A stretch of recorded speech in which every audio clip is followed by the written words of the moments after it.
Bienvenido al canal del Mensajero de la Verdad. Dios te bendiga y proteja tu vida.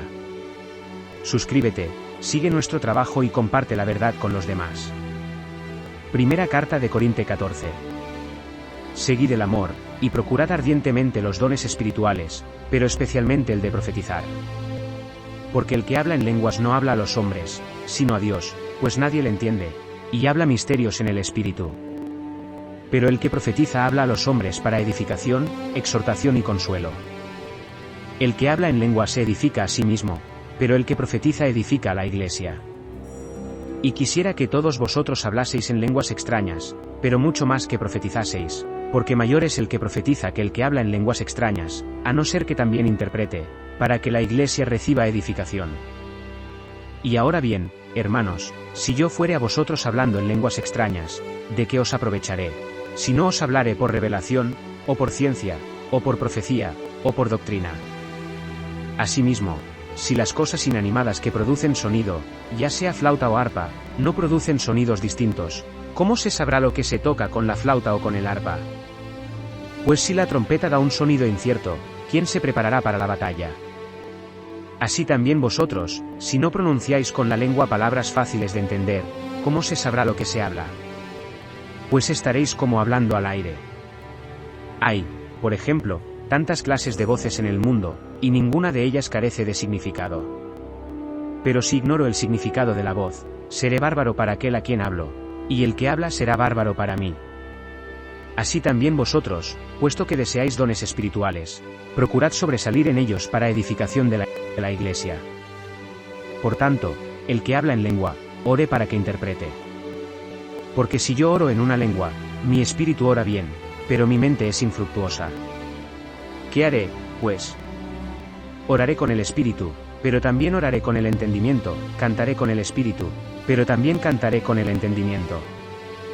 De lo contrario, si bendices con el espíritu, ¿cómo dirá amén sobre tu acción de gracias el que ocupa el lugar de lo indecible, puesto que no sabe lo que dices? Porque tú, en verdad, das bien las gracias, pero el otro no se edifica. Doy gracias a mi Dios, porque hablo más en lenguas que todos vosotros. Pero prefiero hablar en la iglesia 5 palabras en mi propio entendimiento, para instruir también a otros, que 10.000 palabras en lengua desconocida. Hermanos, no seáis niños en el entendimiento, sino sed niños en la malicia y adultos en el entendimiento. Escrito está en la ley, por gente de otras lenguas y por otros labios hablaré a este pueblo, y sin embargo no me oirán, dice el Señor. Las lenguas, pues, son señal, no para los creyentes, sino para los incrédulos, y la profecía es señal, no para los incrédulos, sino para los creyentes. Por tanto, si toda la iglesia se reúne en un lugar, y todos hablan en lenguas, y entran indoctos o incrédulos, ¿no dirán que estáis locos? Pero si todos profetizan, y entra un indocto o infiel, es condenado por todos, es juzgado por todos. Los secretos de su corazón se harán manifiestos, y caerá sobre su rostro y adorará a Dios, declarando que Dios está verdaderamente entre vosotros. ¿Qué haréis entonces, hermanos? Cuando os reunáis, cada uno de vosotros tiene un salmo, tiene una doctrina, tiene una revelación, tiene una lengua, tiene una interpretación. Hacedlo todo para edificación. Y si alguno habla en lengua, que lo hagan 2, o a lo sumo 3, y por turno, y que haya intérprete. Pero si no hay intérprete, que guarde silencio en la iglesia y hable para sí y para Dios. Y que hablen 2 o 3 profetas, y que juzguen los demás. Pero si algo se revela a otro que está sentado, que calle el primero.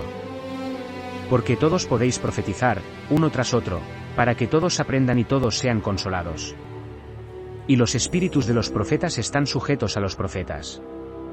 Porque Dios no es Dios de confusión, sino de paz, como en todas las iglesias de los santos. Las mujeres guarden silencio en las iglesias, pues no les está permitido hablar, pero estén sujetas, como también manda la ley. Y si quieren aprender algo, que pregunten en casa a sus propios maridos, porque es vergonzoso que las mujeres hablen en la iglesia. ¿Ha salido de vosotros la palabra de Dios? ¿O ha venido a vosotros solamente? Si alguno se cree profeta o espiritual, tenga entendido que lo que os escribo son mandamientos del Señor. Pero si alguien ignora esto, que lo ignore. Por tanto, Hermanos, desead ardientemente profetizar, y no os impidáis hablar en lenguas. Pero hágase todo decentemente y con orden.